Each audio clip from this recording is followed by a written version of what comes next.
And the next stage is storming. And it is the most crucial stage when conflicts and tensions begin to emerge. But don't panic. It's normal. There is nothing unusual in that. Everyone faces. As you know, more people, more opinions, and more problems. What matters is how you lead through it, smartly and calmly. Some of the common conflicts you will face in this stage are unclear roles, power struggles, resistance to authority, favorism or cronyism, and the last, friction between the teammates. So let's discuss each conflict in detail with the help of examples. So the first one is unclear roles. Now the team members are confused. They don't know who is leading, who is executing, and who is responsible. So some try to take the charge without the right skills, and others don't want to work together. So this causes misunderstandings, power struggles, and slowdowns the decisions. So without defining the roles from the beginning, you may ended up working hard but not working together. So here are two techniques to define the roles clearly. First one is do a team problem solving exercise, and second, 360-degree feedback. Let's see how these two techniques will work. And if we talk about the team problem solving exercise, we have 4 groups: designers, developers, QA testers, and business analysts. Now prepare one question for each group that matches their role. Ask every group member to help solve their team's question. This simple activity will show you how each person works, communicates, and leads. It also helps you give the right roles based on what they can actually do, not just guesses. And second is 360-degree feedback. You can also ask peers, managers, subordinates, and stakeholders who have worked with each person before to suggest which role fits them. Their feedback based on real working experience can provide valuable insights. This makes it easier to assign the right roles more fairly and effectively. Finally, combine the results of both exercises to clearly define each person's role. And second one is power struggles between the team members. This is one of the most common and unavoidable conflicts in teams. And it happens when two team members compete each other for control. They interrupt each other in meetings and keep on challenging each other's ideas. Now, the tough part is that they both are equally important for you and they are a valuable assets for your team. Now, there is a smart way to counter this problem, and that is with shared leadership. Yes, shared leadership. What you have to do, split the task and divide it between the two fairly, and let each person lead their own part independently and take a full responsibility of it. So in this way, they both will get involved, trusted, and in control. And this also will prevent the direct clashes between them. And the third one is resistance to authority. For instance, you assigned a task to two team members using shared leadership approach. But what happens now? One of them seems to be resisting your authority now, challenging your leadership now. And it's like you offered a finger and he grabbed the whole hand.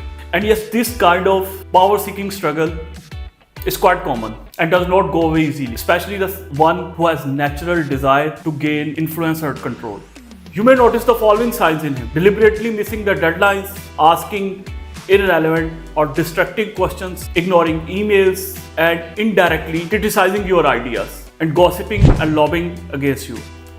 There is no denying the fact it's hard to handle such people. What most of the managers do, they try to control them with force, or in the worst case scenario, they fire them. Now tell me, is it a good leadership approach, or is it a wise move to do that? No, absolutely not. As you are running out of time, deadlines are missing, and pressure is mounting on you to deliver the project in time, and you are letting your key team members move.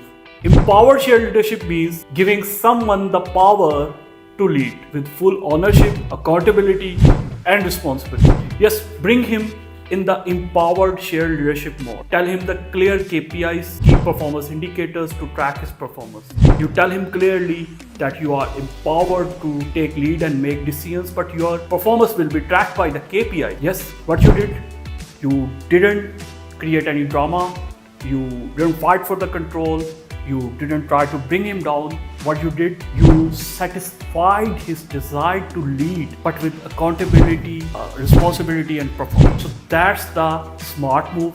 That's the real leadership. So you didn't let your ego get in the way. You stayed focused in the success of the project. As a result, he got what he needed, a chance to lead, and you got what you needed: progress, ownership, peace, and the success of the project. And the fourth conflict is favoritism. Favoritism means treating one person better than others, even if you don't deserve it. It's just because you like them more. And this is one of the biggest reasons behind the team conflict. And sometimes it's often referred to as the mother of all team problems. For instance, Sam is a team member who is always favored by the manager. Although he does not perform well, yet he gets praise in front of the senior leadership, and this makes other team members feel less important or ignored. So what happens? They form their own group and start behaving in a passive-aggressive manner, like avoiding responsibility, missing deadlines, and silently resisting the authority. So over the time, this behavior grows into a toxic environment where team members start working against the manager instead of working together as a team. And remember, when there is unfair treatment or favoritism, people stop trusting the leader. And when there is no trust, no team can succeed. So there are two solutions to eliminate favoritism. First, be emotionally intelligent. Build genuine emotional connection with your team by value them, recognize them, appreciate them, and genuinely care about their well-being. And second, implement a performance management system.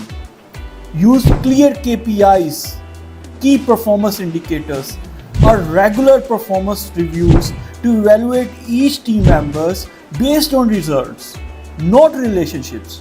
When everyone knows they are judged by the same standard, trust and motivation definitely increases.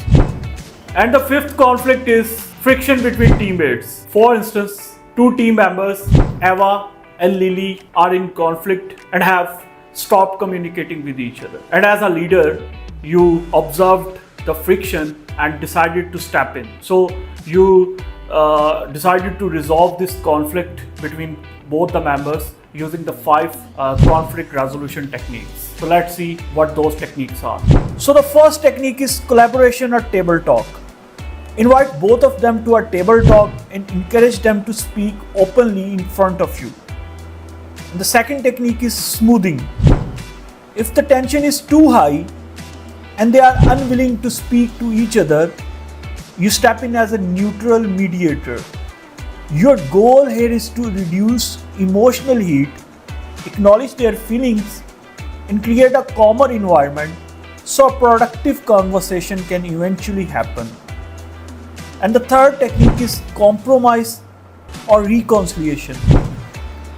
Once emotions have settled, bring them together again. This time, encouraging small compromises from both sides. For example, ask Lily to consider and accept some of Eva's valid points, and ask Eva to do same for Lily. So this way, both feel respected and a mutual understanding begins to take shape. And the fourth technique is withdrawal or separation. If the first 3 steps still don't resolve the issue, the best option may be to separate them temporarily. Assign them different tasks or shift their workspaces so they don't have a directly interaction.